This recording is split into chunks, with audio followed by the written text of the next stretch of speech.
So I found a nice book that I was able to match up some of the words in the book with some of our people from Unitarian past or Universalist past or UU past. So instead of showing you the pictures of the book, when I read some of the book, I think the pictures are going to be, they're supposed to be, of people who did some of these things in our history.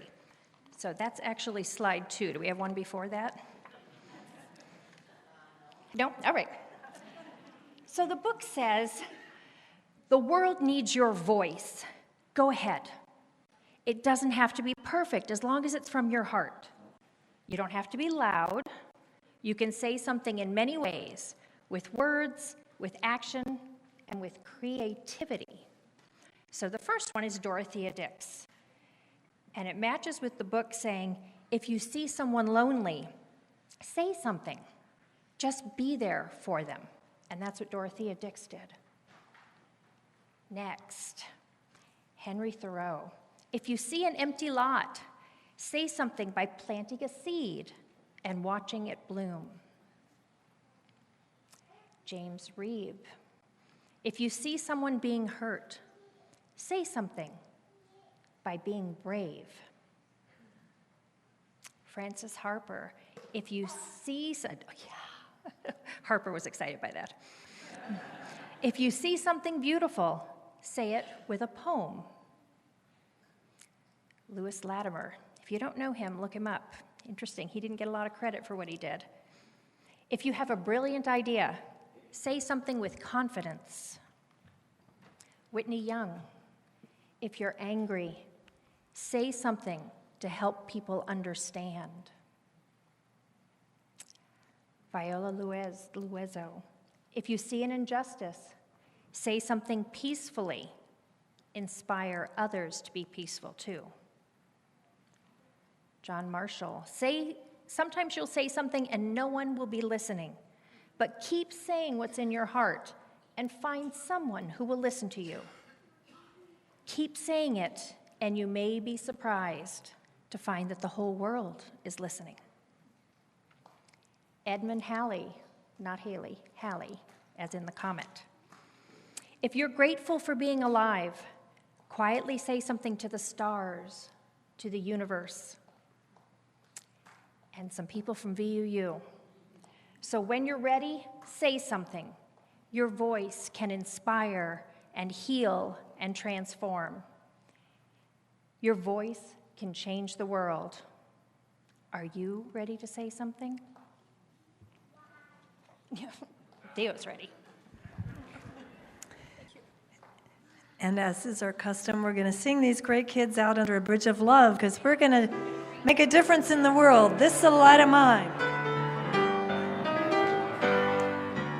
This little light of mine, I'm gonna let it shine. This little light of mine, I'm gonna let it shine.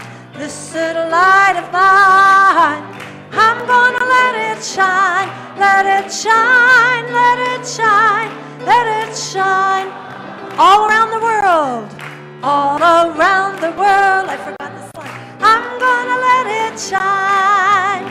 All around the world, I'm gonna let it shine. All around the world, I'm gonna let it shine. Let it shine, let it shine, let it shine. Building up a world, building up a world. I'm gonna let it shine. Building up a world, I'm gonna let it shine. Building up a world, I'm gonna let it shine. Let it shine, let it shine, let it shine.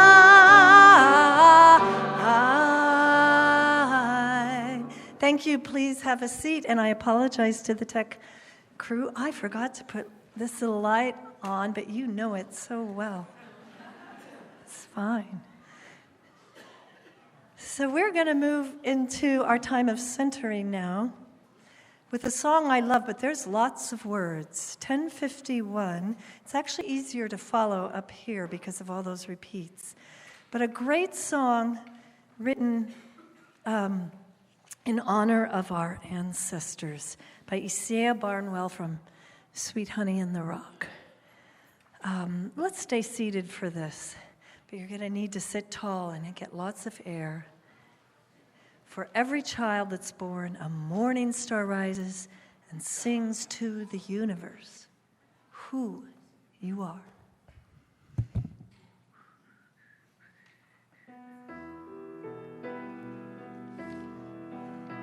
For each child that's born, a morning star rises and sings to the universe who we are. For each child that's born, a morning star rises and sings to the universe who we are. We are our grandmother's prayers, and we are our grandfather's dreamings. We are the breath of our ancestors. We are the Spirit of God. We are mothers of courage and fathers of time. We are daughters of dust and the sons of great visions. We're sisters of mercy and brothers of love. We are lovers of life and the builders of nations. We're seekers of truth and keepers of faith. We are makers of peace and the wisdom of ages. We are our grandmother's prayers, and we are our grandfather's dreamings. We are the breath of our ancestors. We are the Spirit of God. We are mothers of courage and fathers of time. We are daughters of dust and the sons of great visions. We're sisters of mercy and brothers of love. We are lovers of life and the builders of nations. We're seekers of truth and keepers of faith. We are makers of peace and the wisdom of ages. We are our grandmother's prayers, and we are our grandfather's dreamings. We are the breath of our ancestors. We are the Spirit of God. For each child that's born, a morning star rises and sings to the universe who we are. For each child that's born, the morning star rises and sings to the universe who we are. For each child that's born, a morning star rises and sings to the universe who we are.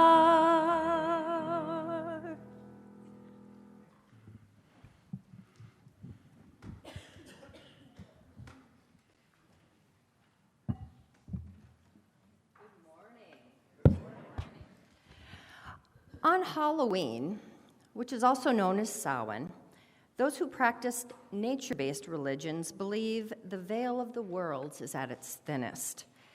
And this is the time we honor those who have gone before, our ancestors.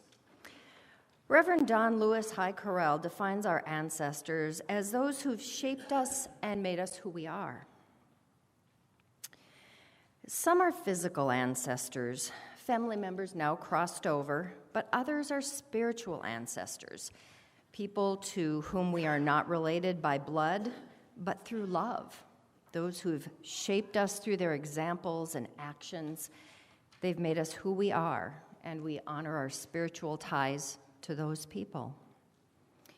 At Samhain, we work with the ancestors to not only honor them and their sacrifices, but to try and possibly receive intuitive, or some might say psychic messages for guidance for the year ahead or with issues we're having currently. But your ancestors don't have to be known to you to work with them. They also don't have to be just family. They can be friends, cultural figures.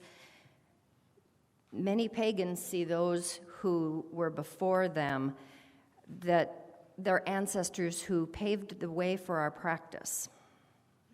Anyone that you see as having contributed to your existence and your life path in any significant way can serve as an ancestor and be honored. Priestess Jess Carlson reminds us, if you're adopted, you have the honor to both honor and love your adopted family, but also the family that gave you life. You can honor both. And you could also honor pets. Pets are okay too. All of those can be included in your ancestor magic or meditation. So right now, if you'd please join me and just kind of relax. You can close your eyes if you choose. Think now about your ancestors, the people in spirit whom you wish to honor and with whom you wish to remain linked. Those people are here. They're always here, wherever we are. In the other world, there is neither space or time as we know it. Spirits are not limited by either. Think of your particular ancestors. Imagine them in this room, standing among us.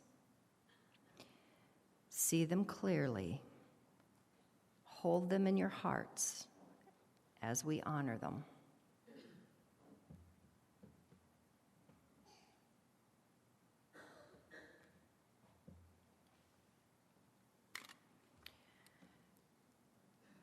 This red candle symbolizes the blood of our ancestors.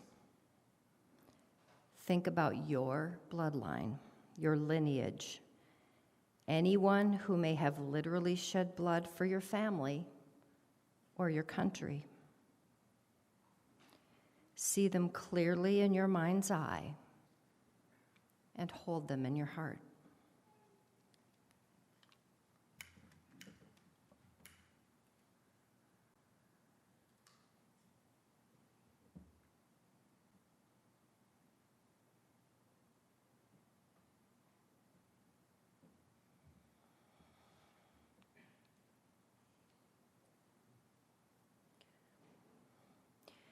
This white candle symbolizes the bones of our ancestors.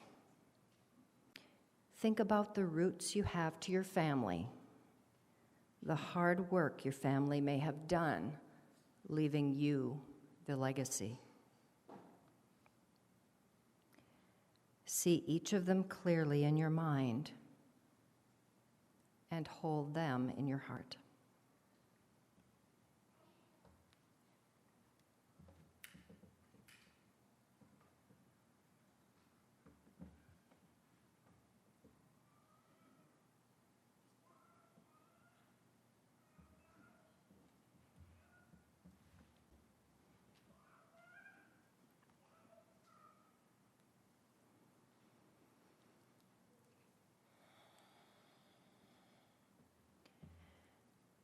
This black candle symbolizes the wisdom and timelessness of our ancestors. Think about how you're a product of your ancestors all the way back to the beginning of time, and that through your commonly held beliefs or DNA, you have access to all their knowledge, power, and wisdom by simply learning to connect to them and tapping into that energy. See them clearly in your mind and hold them in your heart.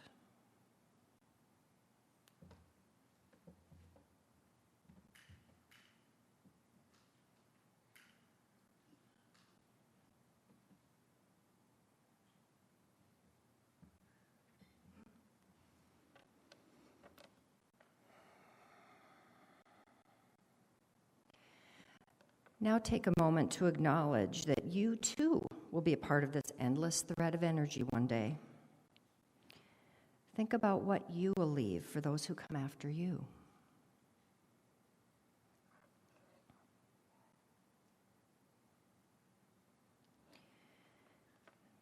Now thank your ancestors for their gifts. Bid them farewell. Save the love and lessons they may have shared with you, and remember this feeling. Know that you can reach for them whenever you have a need. Bring your awareness back to this time and place, and be at peace. Blessed be.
I've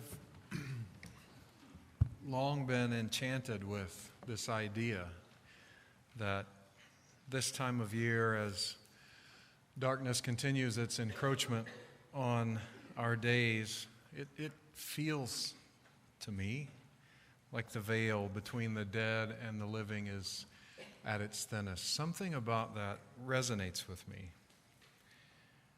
Maybe it's because my birthday's this time of year and I'm very aware of the passage of time. I don't know. Life is such a mystery. But no matter your beliefs, I think even opening ourselves up to the presence of our ancestors as a metaphor softens our worldly wise gaze a little, and that can make us more compassionate and humble and open. Either way, I figure sometimes we need to tell the stories of our ancestors to remember who we are and whose we are and who we want to be. And so that's what I hope to do in this sermon. This making room for our ancestors is important work, maybe especially for Unitarian Universalists as a faith movement. Our faith is, in a lot of ways, built around individualism, the right and the ability of individuals to determine their own destiny. But it would be easy for us to forget that the foundation for this house of faith, and in fact for our American democracy, was poured by Unitarian and Universalist ancestors from the beginnings of our country. And in this last Sunday on which we reflect on the theme of democracy, I want to bring the voices of our ancestors around particularly American democracy. In fact, Unitarian Universalism's heritage in American democracy begins before the United States existed, with a document called A Platform of Church Discipline Gathered Out of the Word of God and Agreed Upon by the Elders and Messengers of the Churches Assembled in the Synod at Cambridge in New England, which is why we call it the Cambridge Platform of 1648. Just to give credit, I used pieces of the Unitarian Universalist Association's religious education curriculum, Faith Like a River, in preparing this part of my sermon.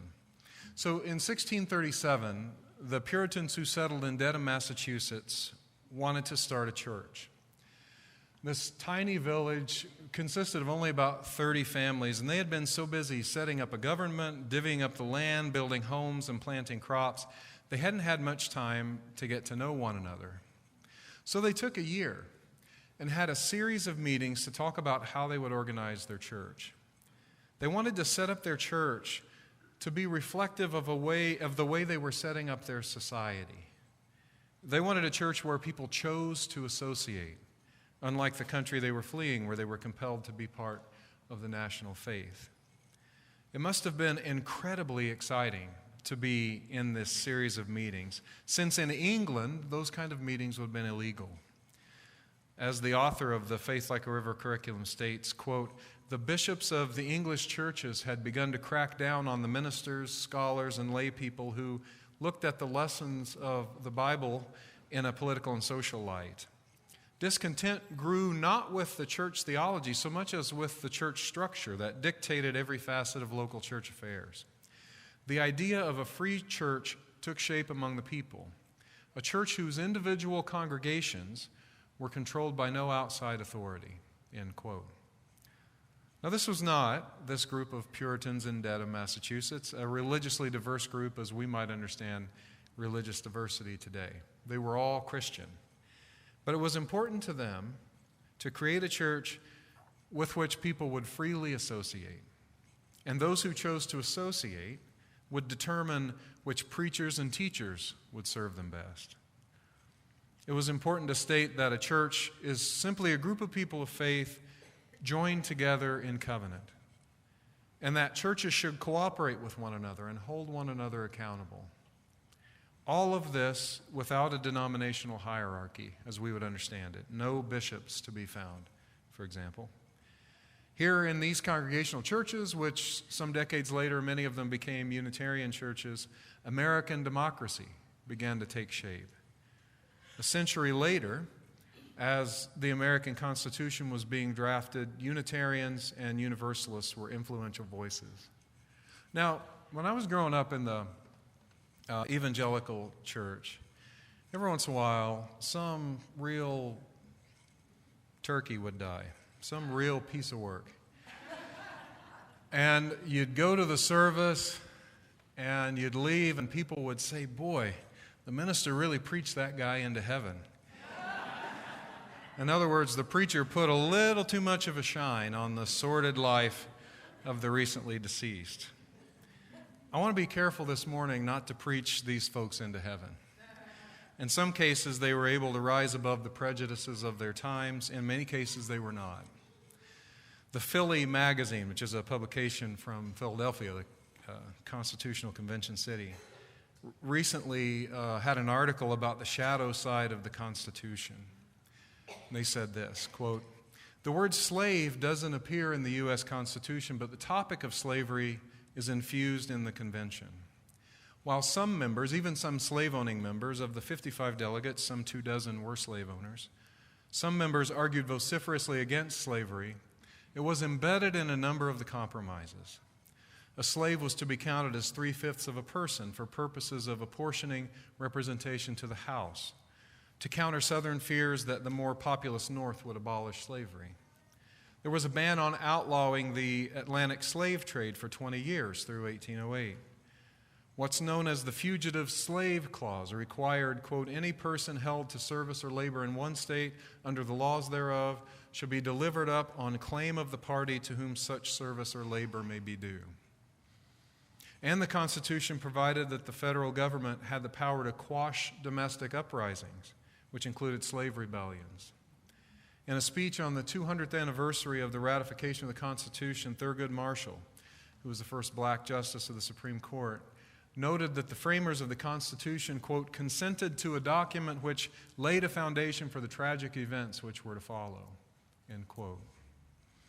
To overlook that part of the history or to deny Unitarian and Universalist participation in the compromises just listed would be shameful and wrong.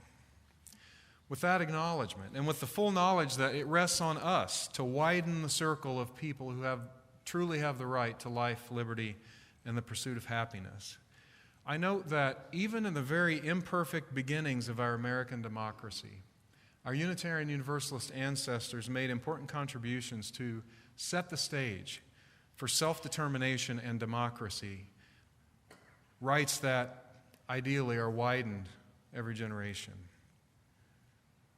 One of the original signers of the American Constitution was Benjamin Rush. We don't know what Rush and others said in the negotiations that led to the Constitution. In fact, it was really hot that summer, but they shut the windows so nobody could hear them.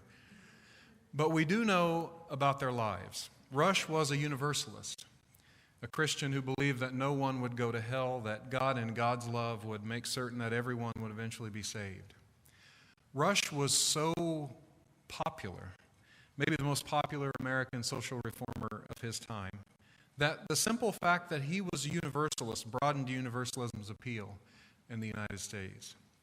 As a physician, he made important medical contributions like encouraging people to be vaccinated against diseases like smallpox. He was a clear, strong voice for social change. One biographer wrote, quote, in his time, Rush had no peer as a social reformer. Among the many causes he championed, most of them several generations in advance of all other reformers, were prison and judicial reform, abolition of slavery and the death penalty, education of women, conservation of natural resources, proper diet, abstinence from the use of tobacco and strong drink. I don't agree with him on everything. And the appointment of a Secretary of Peace to the federal cabinet, end quote. His signing the Constitution was just one of his many contributions, alongside the others I just mentioned, to American democracy. John Adams was another important voice, a Unitarian, in the framing of the Constitution. He said he studied law because after flirting with going into the ministry, he decided law would be less contentious. And he was probably right about that. He called for a Declaration of Independence from England in 1775. You can see John Adams' religious leanings in his political writings. Unlike so many politicians of his time who believed that God guided even the workings of government with an unyielding hand. John Adams argued that human agency had more to do with the state of things than the will of God. He had great faith in the potential of humanity. He once wrote in a letter to his friend Thomas Jefferson, at a time when the vast majority of people believed that all human beings were born sinful, quote, "I believe there is no individual totally depraved. The most abandoned scoundrel that ever existed never yet wholly extinguished his conscience, and while conscience remains, there is some religion," end quote. What a great Unitarian piece of writing that is. He eventually became the first vice president and the second president of the United States. So Rush, the Universalist, and Adams, the Unitarian, were influential in the effort to craft an American democracy. Their faith in human potential and their belief in a God who had no interest in dictatorship were key to their arguments, and those ideas are central for democracy too. But for my money, two other figures are just as important, and frankly, their stories are a little spicier. Abigail Adams was a whole lot more than John's spouse. Living all the way back in the mid and late 1700s, she wrote in support of fuller inclusion of women and of black Americans. In 1776, as the Constitution was taking shape, she famously wrote to her husband, "Remember the ladies and be more generous and favorable to them than your ancestors. Do not put such unlimited power into the hands of the husbands. Remember, all men would be tyrants if they could." Sometimes the truth hurts, I suppose.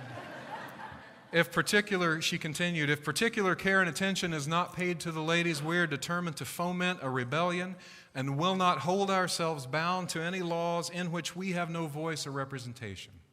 End quote. That will make a you shout hallelujah. While John was off working on the foundational ideas and documents of the country, Abigail worked to make it all possible. She was an excellent manager of money and property, and John was open about the fact that she was a lot better at those things than he was. But she didn't just send him money. She sent him ideas. One of my favorite Abigail Adams stories is told by a UU biographer this way. Quote, on February 13th, 1791, she wrote to her husband regarding a black servant a young boy who had come to her asking to go to school to learn to write. Abigail enrolled the boy in a local evening school. A neighbor reported serious objections of several people to the black child's presence. Swiftly, Abigail responded that the boy was a freeman as much as any of the young men, and merely because his face is black, is he to be denied instruction? How is he to be qualified to procure a livelihood? She said, I have not thought it any disgrace to myself to take him into my parlor and teach him to both read and write. And it was reported that no further complaints were made. Abigail Adams had a strong and lasting influence on the formation of the United States. And a little over 100 years later, our Unitarian ancestor, Susan B. Anthony, it seems to me, stood on the shoulders of Abigail Adams. In 1872, though it was illegal, she and a group of 14 other women registered to vote at a New York barbershop, then cast a ballot in the 1872 presidential election. She, the other women who voted, and the registrars who registered them were put in jail. Anthony was also fined $100 for casting that vote, though they're still waiting for the fine to be paid. She started her work at about the age that the amazing environmental activist Greta Thunberg is now, circulating anti-slavery petitions when she was 16 years old. Later in life, her religion became a controversy. She was accused of being an atheist, and her response is among my most favorite material of hers. She wrote, I distrust those people who know so well what God wants them to do because I notice it always coincides with their own desires. And in another place, I shall earnestly and persistently continue to urge all women to the practical recognition of the old revolutionary maxim, resistance to tyranny is obedience to God. End quote. There's not enough time to go further, though of course there's a great deal more to say about all of them and all the people whom Marcy listed this morning. These Unitarian Universalist ancestors of ours are truly a great cloud of witnesses. And here we are in 2019, Unitarian Universalists singing and praying or meditating and working for justice. One key document in our faith tradition is our 7 principles. And the fifth principle reads this way: we covenant to affirm and promote the right of conscience and the use of the democratic process, both in our congregations and in society at large. The democratic process. We look a lot like our ancestors. They speak to us down through the centuries. Those who fled persecution in England tried imperfectly to create a nation in which religious persecution would be anathema, where people could work together to determine their own fates, both in their private religious lives and in the public work of government. What they left undone is ours to continue. At the heart of their efforts was the belief that people have the resources and abilities to chart their own journeys. That's at the heart of all of liberal religion. We can chart our own journeys. No religious hierarchy is needed to connect us with the holy, and no royalty is needed to make governmental decisions for us. This is our religious conviction as Unitarian Universalists still today. It's why we vote for our own ministers rather than having them appointed. Why we work for social justice of various kinds, including against voter suppression and being educated voters ourselves. We believe that human beings have every resource we need to create the world we dream about. In all that we do, we are surrounded by a great cloud of witnesses, ancestors whose work we continue to build on. With their strength added to ours, though the moral arc of the universe be long, surely we will not fail together to bend it toward justice and love. May it be so. Amen.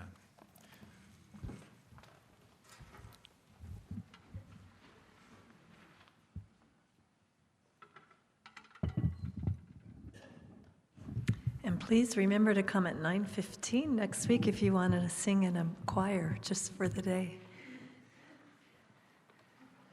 We'll be using some songs of UU composers who will someday be part of our lineage, and they already are.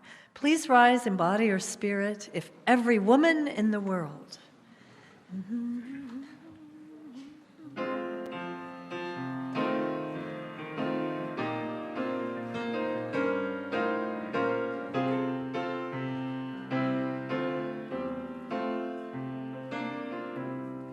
If every woman in the world had her mind set on freedom, if every woman in the world dreamed a sweet dream of peace, if every woman of every nation, young and old, each generation, held her hands out in the name of love, there would be no more war.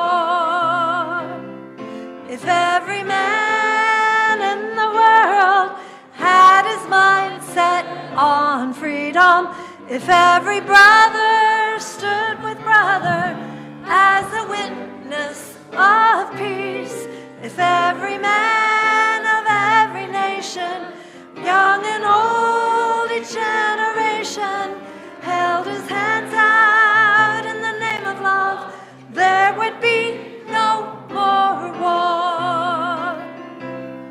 If every leader in the world shared a vision of freedom, if every leader in the world shared a sweet dream of peace, if every leader of every nation loved justice and liberation, held in hands out in the name of love, there would be no more war.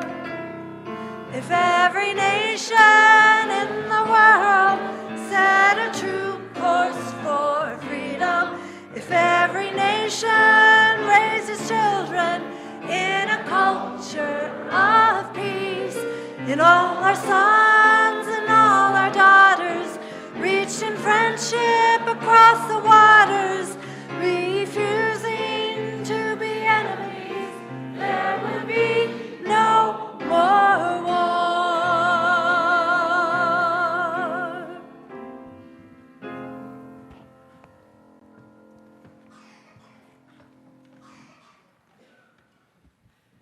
Please join me in saying our extinguishing words for our chalice. Though we extinguish the chalice, our connection to each other and this community remains. May its light guide us this week as we walk the path of justice, speak words of love, and fill our world with compassion until we meet again. Now may life bless you and keep you. May the Spirit make its face to shine on you and be gracious unto you. May the universe pour out the fullness of its blessings on you and bring you peace. Happy Halloween. Go in peace, dear friends. Amen.